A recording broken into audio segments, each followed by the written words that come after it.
This is It Was a Thing on TV.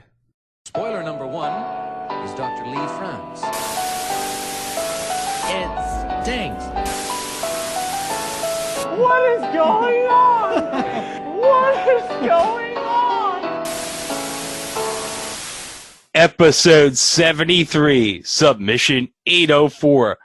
The first episode of 2020. The first episode of 2020 aired on ABC the night of June 6th, 1978.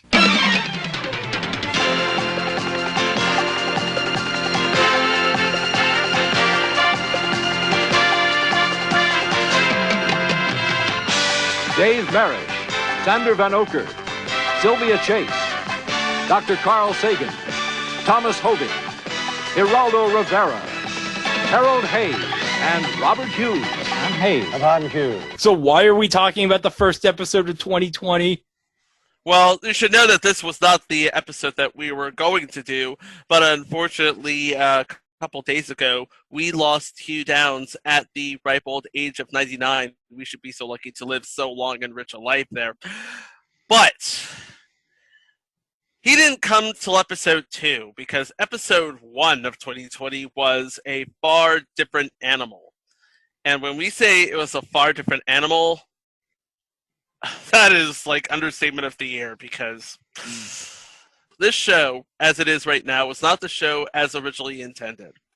The show as originally intended was the brainchild of Rude Arledge, who revolutionized sports television by creating Monday Night Football. And he also created other news shows, including World News Tonight and Nightline. So he's hoping to do. So yeah, he was hoping to do that with ABC's news department, with Nightline, which would come, of course, later, and World News Tonight, which I believe started at around the same time.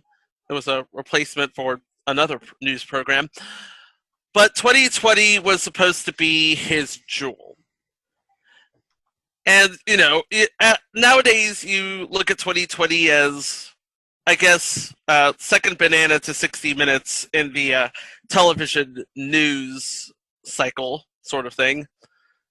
But back in 1978, it was very experimental. It didn't know its identity at that point. Yeah. And as you heard in the open, the program was hosted by two gentlemen, one by the name of Harold Hayes, who was an editor at Esquire magazine and also was the senior producer of 2020. And the second host was Time magazine art critic Robert Hughes. Definitely not two names that people who watch TV would be familiar with. Yeah, one was a North Carolina-based journalist, and the other was based in Australia and cut his teeth at the BBC. Yeah. And immediately as the show began, they introduced themselves, and I mean, they gave small bios. Americans aren't familiar with you, Robert Hughes. Can you tell us, who you are? Well, I was born in Australia about 40 years ago, and then I moved to the States a couple of years ago, blah, blah, blah, blah, blah. It's like, really? I don't think necessarily that's the best way to start your news show, instead of saying, okay, here's what's coming up. Introducing your anchors in the first show just didn't seem right. Just seems a little bit out of place, almost. Like, I mean, imagine if you're watching any other show and they say, oh, here's this newcomer actor. Well, introduce yourself before we get into the plot of the whole TV series. That it just didn't mesh just from the outset. Before we get to the show itself, let's talk about the opening sequence, because and this was used for a little while after the premiere. This was something? Question mark? yeah, imagine a sitcom back in the day with a vanity shot and the actor's name. Yeah. Well, this one had such a shot, but it had like specially created rim glasses that looked like the 2020 logo. Because get it, 2020 vision. Yeah, and they had little twos on the back of the glasses where they'd be by your ears. Yeah, it was bizarre. And then when the animation aired, the lenses of the glasses would have a test pattern in them. Huh? Oh, Uh, Yeah. There was a color bars like a test pattern. And then on the left lens, from the viewer's perspective, would be the name of the correspondent. And on the right-hand side would be the correspondent, a video. and then it would swap out. It would swap out from time to time. Like the Yeah. first one was Yeah, it would alternate. yeah. And let's just introduce our team here. We have Dave Marish. Don't know who he is, but he would be later in the broadcast. Sander Van Oker, who would be in the broadcast, veteran newsman, and he was in the cast of future installments Without Warning. well, that came without warning. I see what you did there. Sylvia Chase, she was actually third in the lineup, and she would go on to be a part of the show for the next 10 years. Oh, she had a great smile. She did. Oh, but the next one. No, this guy's got a great smile. Yeah, this one does. This guy, he's got a great smile. Dr. Carl Sagan, who is basically the Neil deGrasse Tyson of his day. I mean, if you don't know who Carl Sagan is, what podcast are you even listening to? And honestly, Carl Sagan wouldn't get his popularity until 2 years later with Cosmos. Yeah, and the thing of it is, he has a face credit. He's nowhere in this episode. Yeah, but oh my God, when he pops up on screen, it's like standard sitcom smile right there. Mm-hmm. Also, somebody who was not on the screen, or somebody who may or may not have been in this episode, Thomas Hoving. I don't remember him being on the episode. Okay, I don't even know who he is. Who is this guy? So who is Thomas Hoving?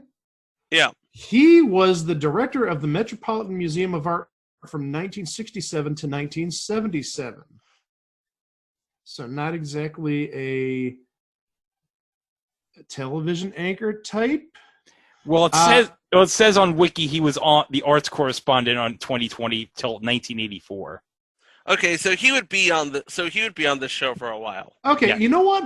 Now, I think I'm finally figuring this out. Okay, so this is weird that they don't have every correspondent in the first show, because if you watch 60 Minutes, I think for every episode of 60 Minutes, all the correspondents who are on that episode are shown in the opening sequence. Oh yes, yeah. Everyone. Yeah, and I think in this case, they're basically covering their bases and saying, okay, here's Carl Sagan, our science correspondent. Here's Thomas Hoving, our arts correspondent. And here's Sander Van Oker, who's our, whatever his specialty was, I'm guessing just general news reporting. Mm-hmm. I mean, he was at ABC for the longest time. So that's almost how I look at this now is, okay, you've got your person who does like investigative reporting. You've got your person who does art. You've got your person who does maybe music. You've got your science correspondent. So you're covering all your bases kind of, sort of. Maybe like an entertainment correspondent. And so, yeah, I sort of get it now, kind of. And you forgot the last part. Special report by someone who will come up in future entry, The Search for Al Capone's Vault, Geraldo Rivera. Yeah, only this time he looked like Chavo Guerrero, basically. Wait, which was Chavo Guerrero Sr. or Chavo Guerrero Jr.? Yes. So now we've had the open, and we've met our hosts. What was on the show? What made it different than the 2020 we know and love? Well, it wasn't really that, well, the stories they cover, they were sort of your off the beaten path. You wouldn't hear this on the evening news sort of investigative reporting. The Secrets of Greyhound Racing Business from Geraldo Rivera. A sort of heart piece with Flip Wilson, who 5 years ago, as this aired, had quit his incredibly successful variety show. and how he talks about whooping the crap out of his kids. An interview with Governor Jerry Brown, who is thinking about a run for the White House. Spoiler alert, he never gets it. That won't come for like another 14 years. Yeah. How ordinary Americans could make nuclear bombs in their backyards. This is an actual story. And a retrospective on the 10th anniversary of Robert F. Kennedy's assassination. It's a news program. It's got news in it. Because the day this aired, you mentioned the RFK assassination, it would have been 10 years to the day RFK was killed. Mm-hmm. And this was not your hard-hitting 2020 like you may be used to. I mean, this was more of a softer fare, except for the first segment about the dog racing. If you see it on YouTube, and it's on YouTube, the whole first episode is on YouTube, it's about a 10-minute segment, and this may not air nowadays, and if it does, immediately PETA's on the phone saying, "What the heck are you doing?" In this piece, there was video of greyhounds practicing their running by going after live bait, and they showed multiple rabbits being basically slaughtered, being mauled to death. And that was a bit much. I know they gave a warning ahead of time saying, your kids may not want to watch this, but that was very, very graphic, especially for 78. It's like you thought for a moment that this new news program, you thought it was going to go hard. You thought it was going to go hard. It did go hard. It went too hard. Yeah. And then you remember that not 5 minutes ago they had a sort of "this was the week that was" sort of montage. Oh yeah, I wanted to describe that. So yeah, they described what was the top stuff in the segment before in the week and talk about. They called it the Wayward Week. Yeah, that Saturday Night Fever was the top album that week. The Bob Hope USO special was a Bob Hope US. The USO tribute to Bob Hope. Yeah, Bob Hope USO tribute. Yeah, that was number one. The book Bloodline by Sidney Sheldon was the number one book. And they talk about, man, this is random, about a Giants-Dodgers game, which was won by a pinch hit grand slam by Mike Ivey. And you might be wondering, who is Mike Ivey? I looked up his stats on Baseball Reference, and he had like an 11-year career where he hit .269, and he had 81 home runs for his career with 411 RBIs. Actually, his best year would be the following year with the Giants, where he had 27 home runs and 89 RBIs. And throughout this entire Wayward Week segment, maybe it was just me, but both of them, their dialogue came across as very sarcastic and condescending. Yeah. I mean, you look at all of the stories they're covering. I have a list of all the stories, and this comes courtesy of internetisinamerika.blogspot.com. This was an entry from 2017, so not current at all. A tanker in the British Channel gets blown to smithereens to prevent an oil spill. Jimmy Carter blasts the USSR and Cuba at a NATO meeting for monkeying around in Africa. The Cuban ballet performs at the Kennedy Center for the first time since Castro came to power. The tops of the week that Greg just mentioned. An $11 million diamond found in Africa, if that means anything. And they talk about the dollar coin being changed to Susan B. Anthony. Yeah, because originally it was going to be Lady Liberty on it, and they actually showed a mock-up, maybe a prototype rather than a mock-up, of the 1977 silver dollar with Lady Liberty on it. Mm-hmm. By the way, it's not the last time we'll be talking about the dollar coin on this podcast, because we'll be talking about the golden dollar commercials from 2000 with Michael Keaton as the voice of George Washington. Nice. And they end the Wayward Week with inflation causing beef prices to skyrocket. And here's Robert Hughes in his Australian wit saying, "Imagine living to become a hamburger." Yeah, yeah, that was a little bizarre, but that almost sort of summarizes this entire show in like one sentence because it was very weird, and we haven't even gotten to some of the weird stuff. Oh, hold up. I just realized something. We forgot to mention that Geraldo Rivera Greyhound piece. You know who he talks to in one Geraldo talks to in one part of the segment? What's that? Bob Dole. Bob Dole. Bob Dole. Bob Dole. Yeah, because Yeah. he would have been 2 years removed from being Gerald Ford's running mate. Mm-hmm. Yes, he would have. And still alive, in case you forgot. He's 97 now, it looks like. 96, Yes. 97. But again, that wasn't even the weirdest of this. The one thing I thought was, and I've never seen this on a news show, is when they came back from a couple commercial breaks, they actually showed, I don't want to say arcane words, but I'm going to say arcane words. They showed a word, spelled it out, and then gave it its definition. And this happened twice on the premiere episode. They gave two of these words, and kind of coincidentally, it's sort of interesting I use the word arcane because the first word shown is arcane. Mysterious, secret, obscure.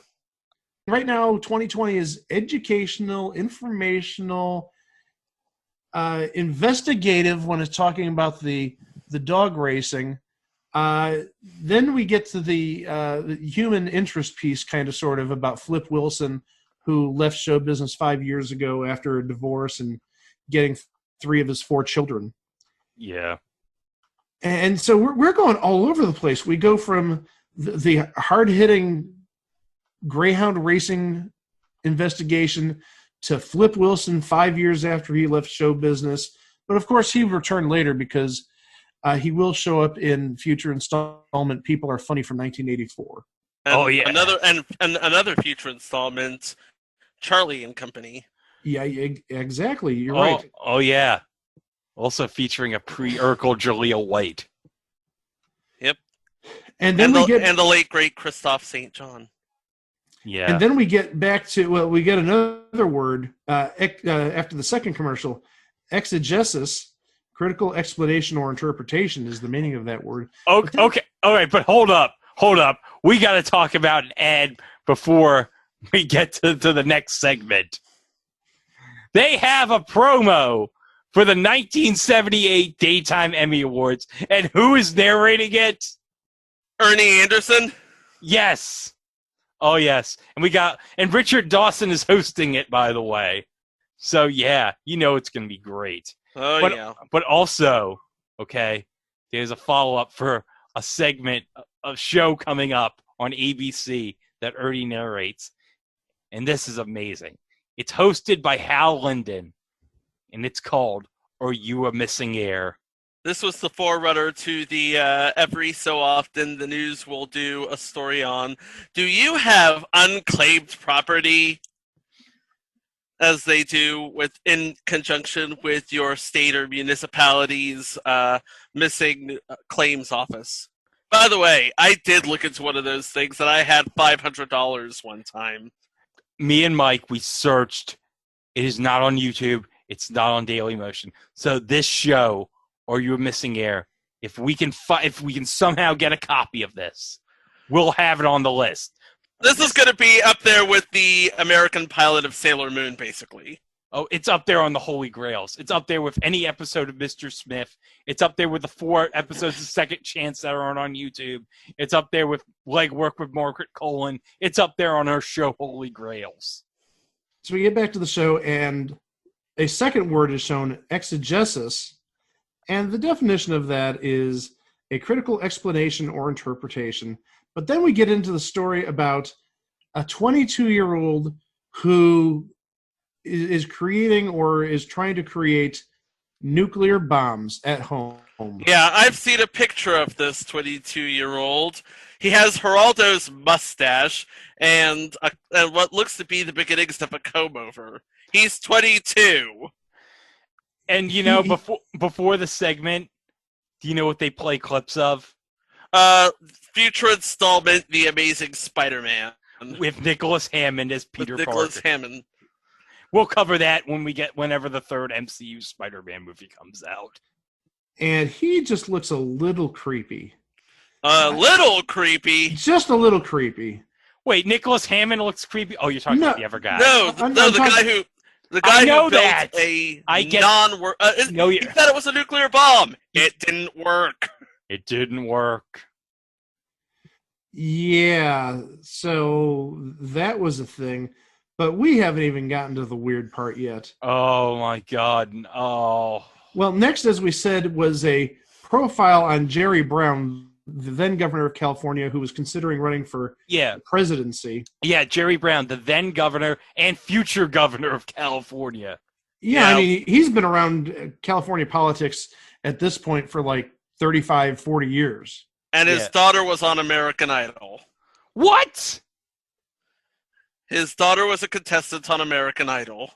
That is, wow. Jerry Brown. Wow. You're what an amazing man he is. He can produce an American Idol contestant.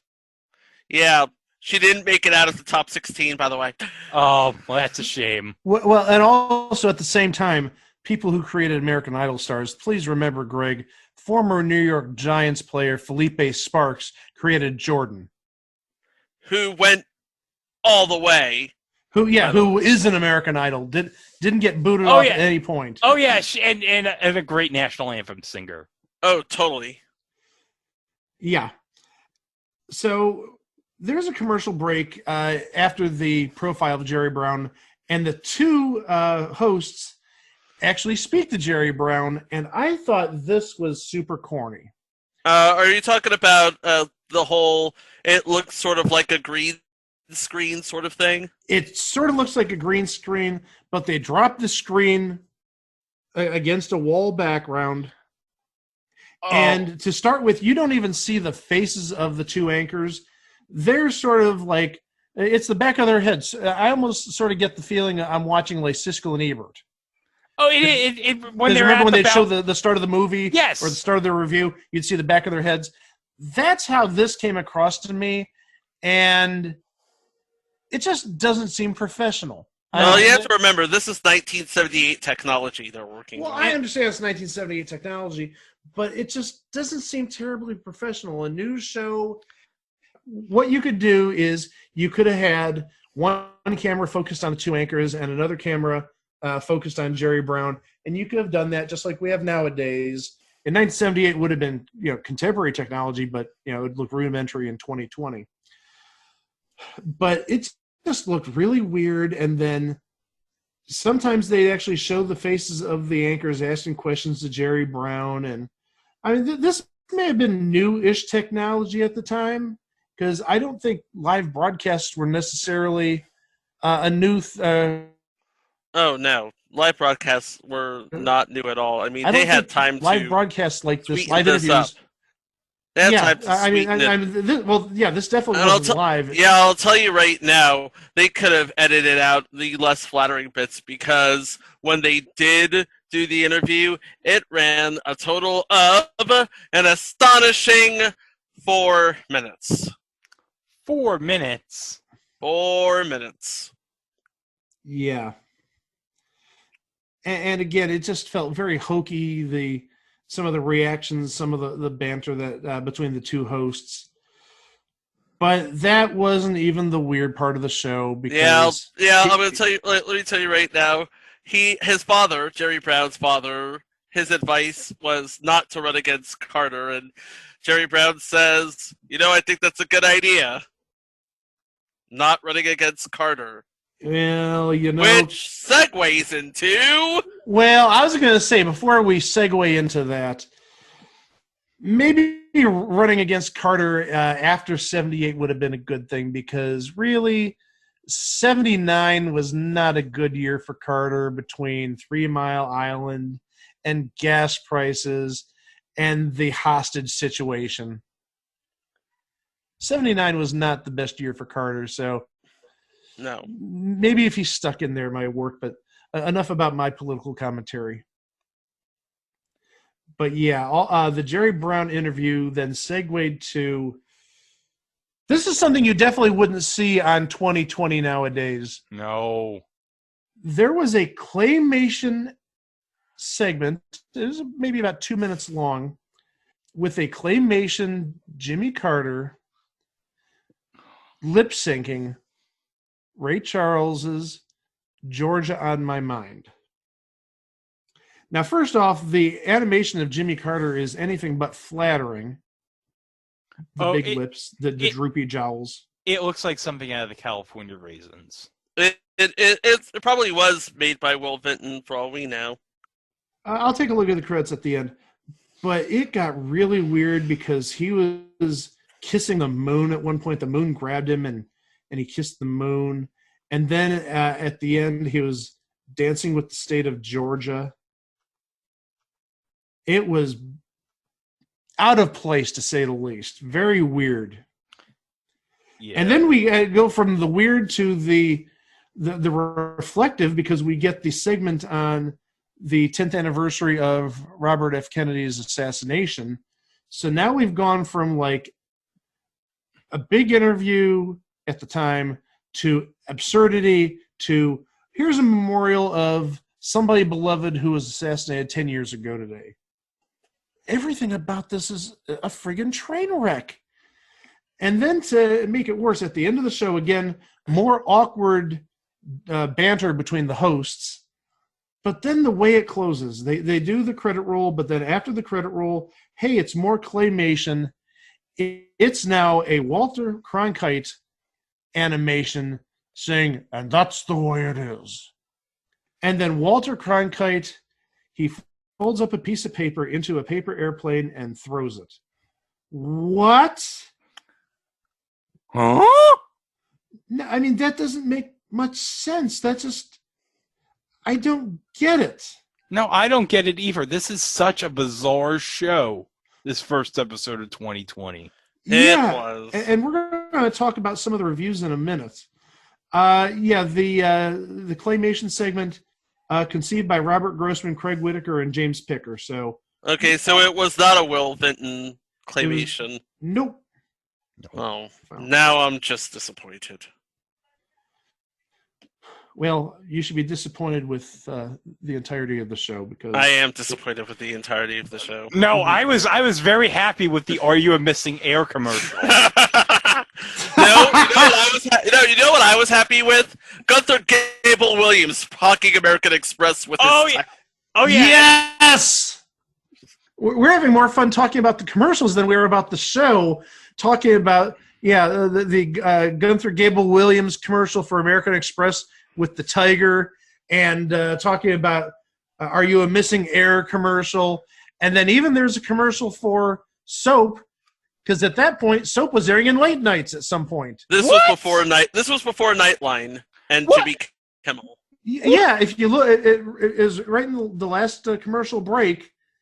Soap was airing late at night. Now you got to remember, soap was really big back then, and soap was a controversial show, and very controversial too. Absolutely.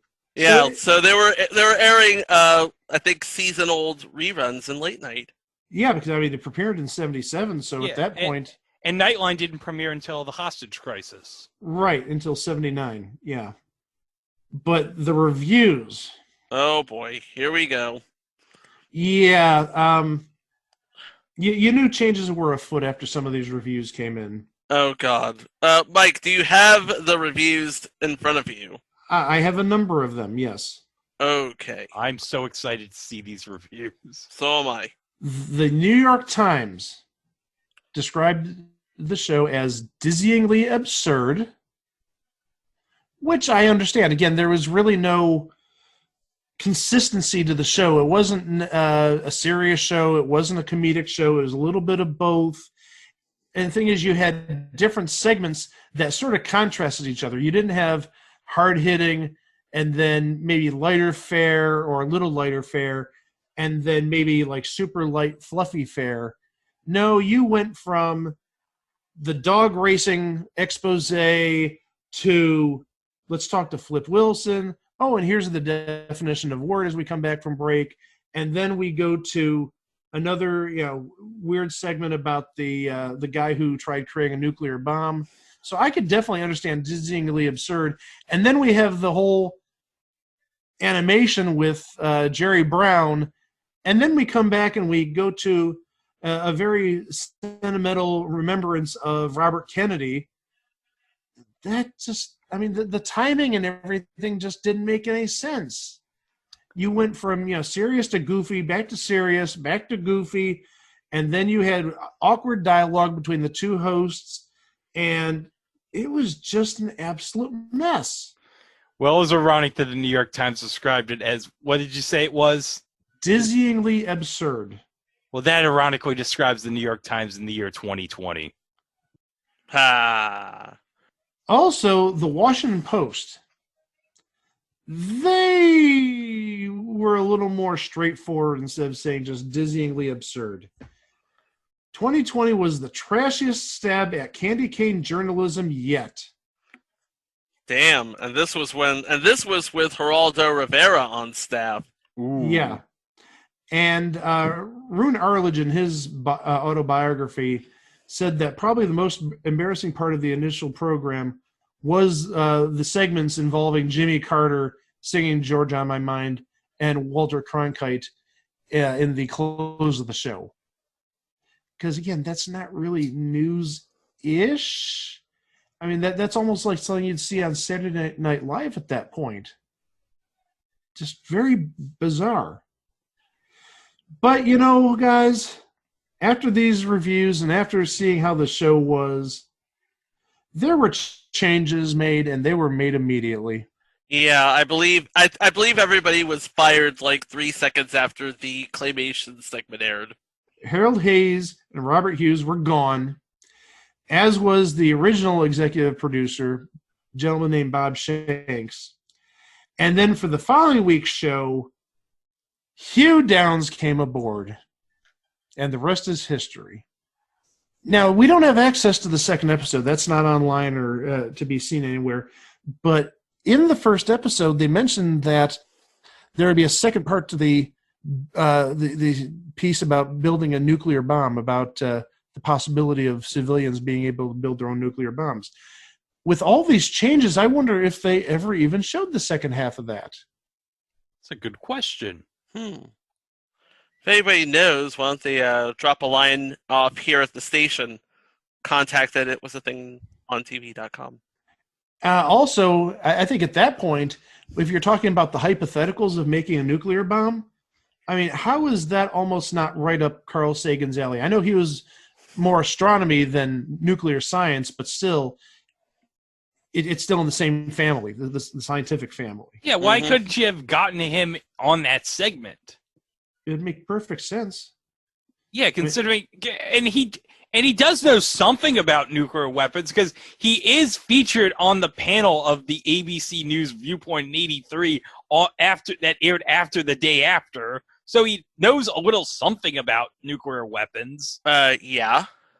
So Hugh Downs was hosting 2020 by himself, at least for the first about 3 years, because Barbara Walters joined the program, it says, in 1979, and she wasn't really a co-anchor at that point.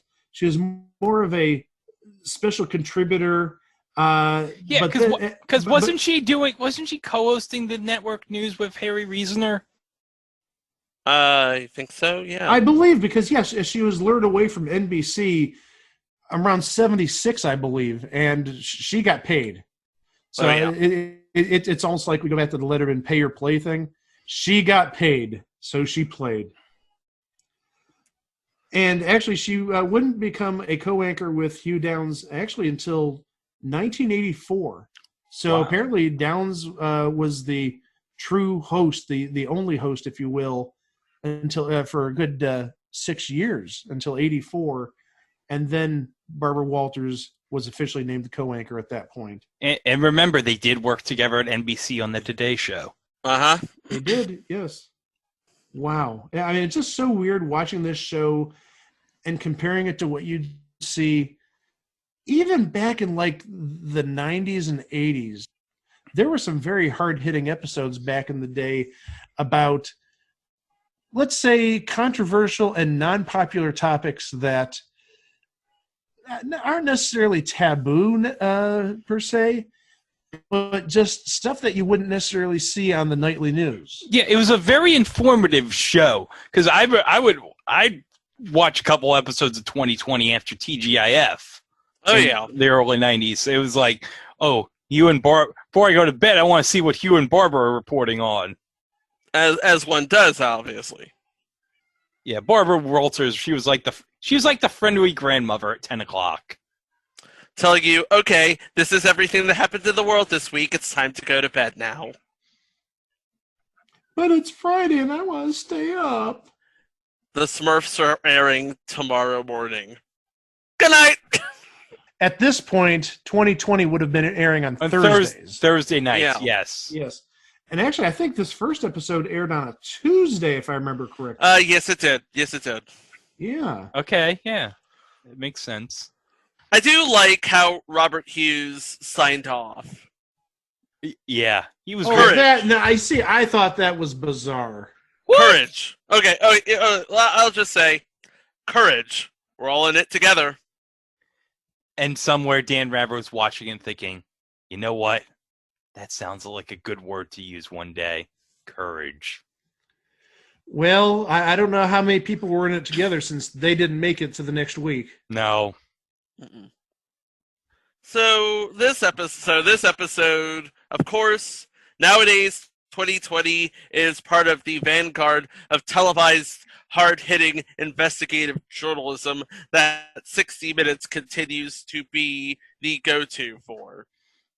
Hey, if you're going to be second to somebody, you might as well be second to a grizzly, right?